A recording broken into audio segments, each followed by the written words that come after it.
warahmatullahi wabarakatuh. Waalaikumsalam warahmatullahi wabarakatuh. Selamat pagi anak-anak. Pagi. Gimana kabarnya hari ini? Alhamdulillah sehat. Alhamdulillah. Kalau pada sehat. Hari ini ada yang nggak masuk? Lengkap. Alhamdulillah.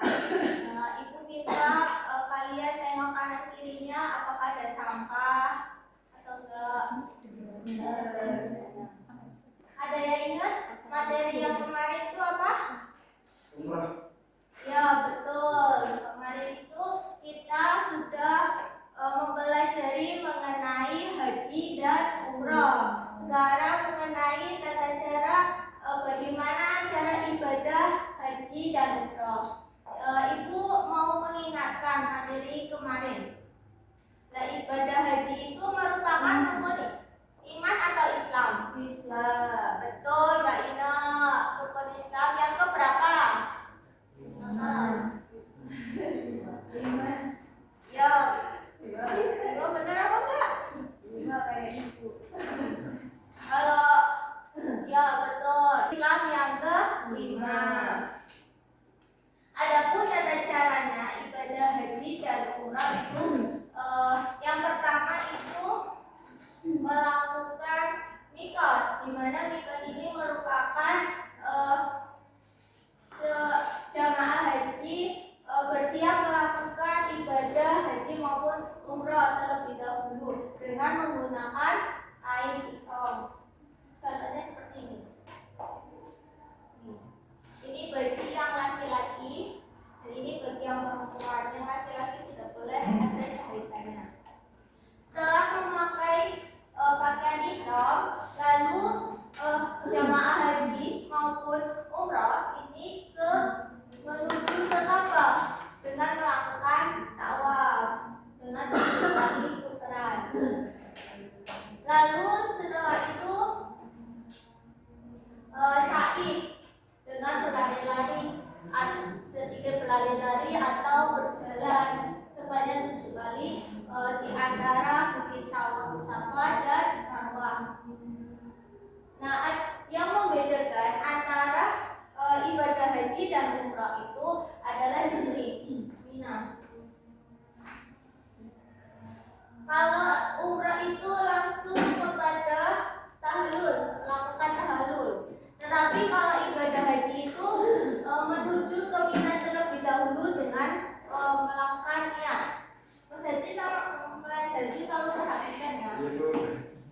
Lalu melakukan wukuf. Wukufnya di mana? Arafah. Oh, di Arafah pada tanggal 9 Dzulhijjah. Karena itu para ibadah haji melakukannya dengan pertama itu sholat zuhur dan asar secara jamak dan qashar, tetapi di awal waktu. Yang kedua ada melakukan mendengarkan khotbah umum, zikir, dan yang terakhir itu ada sholat maghrib dan isya secara jamak dan qashar di awal waktu. Nah, setelah melakukan wukuf itu jamaah haji ini bermalam di Musdalifah. Kemudian sebelum kembali ke Mina untuk melontarkan jumroh. Nah, pada di bermalam di Musdalifah ini jamaah haji itu melakukan zikir dan membaca talbiyah. Ada yang tahu baca talbiyah itu apa? Ayo baca bareng-bareng ya. Labbaik Allahumma labbaik, labbaik la syarika laka labbaik, innal hamda wan ni'mata laka mulk la syarika lak. Nah, ini itu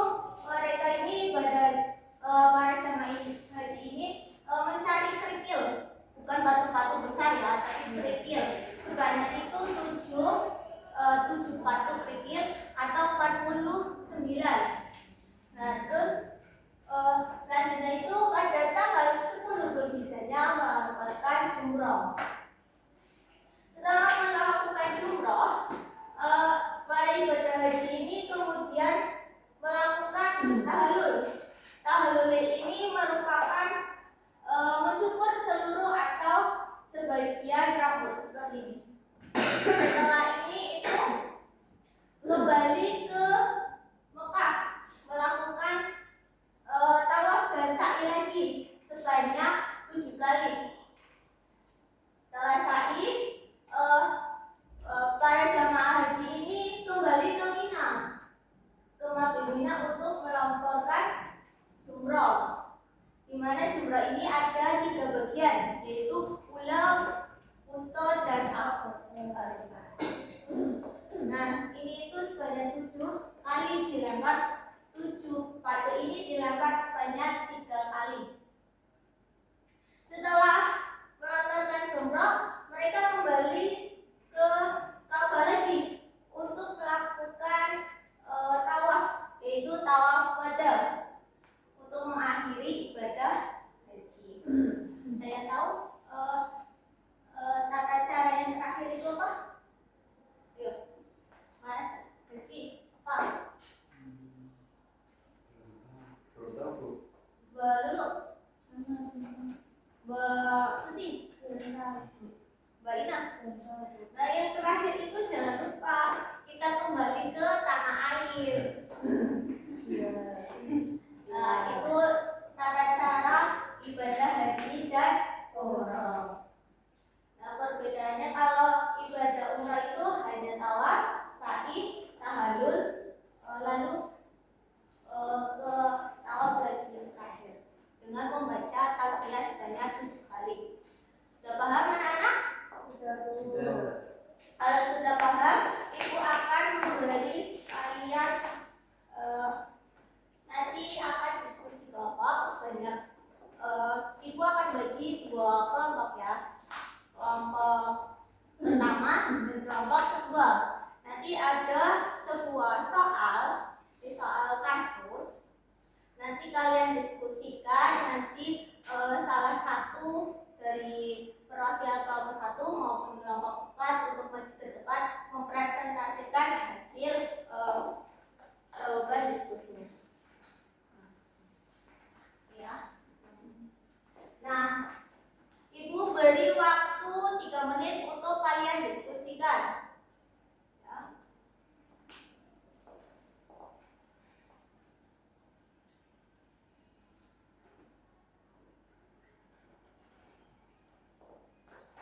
Ada kesulitan?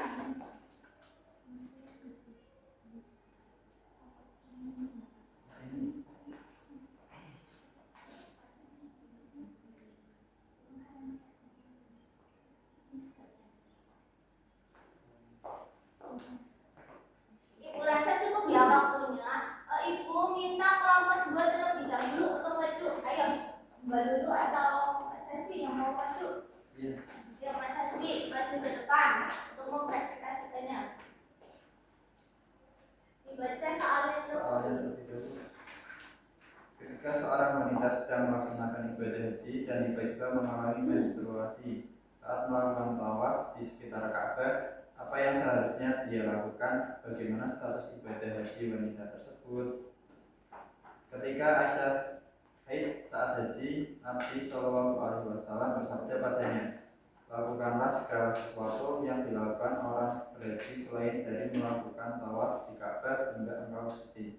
Hadis riwayat Bukhari nomor 305 dan Muslim nomor 1211. Sedangkan untuk tawaf wada, wanita haid mendapatkan keringanan untuk meninggalkannya. Dari Ibnu Abbas, ia berkata, manusia diperintahkan menjadikan akhir amalan hajinya adalah di Baitullah dengan tawaf wada, kecuali hal ini diberikan keringanan bagi wanita haid. Bukhari dan Muslim. Baik, begitulah jawaban dari kelompok 1. Tepuk tangannya buat kelompok 2 ya. Maaf, kelompok 2. Nah, buat Mas Hasbi boleh kembali. Terima kasih. Kembali. Apa nih kelompok 1 yang mau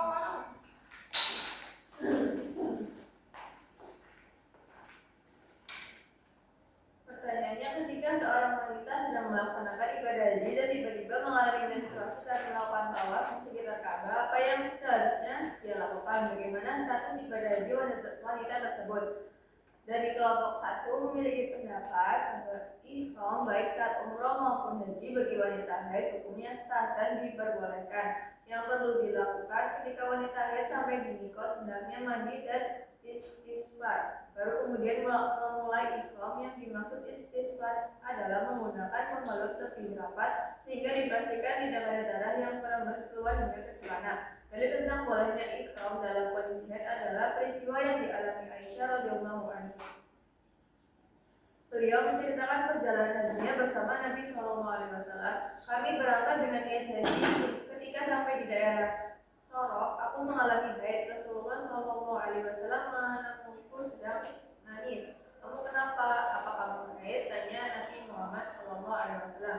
Benar, jawab Aisyah. Kemudian Nabi SAW bersabda, haid adalah kondisi yang Allah takdirkan untuk putri Adam. Lakukan seperti yang dilakukan jamaah haji. Hanya saja jangan melakukan tawaf di Ka'bah.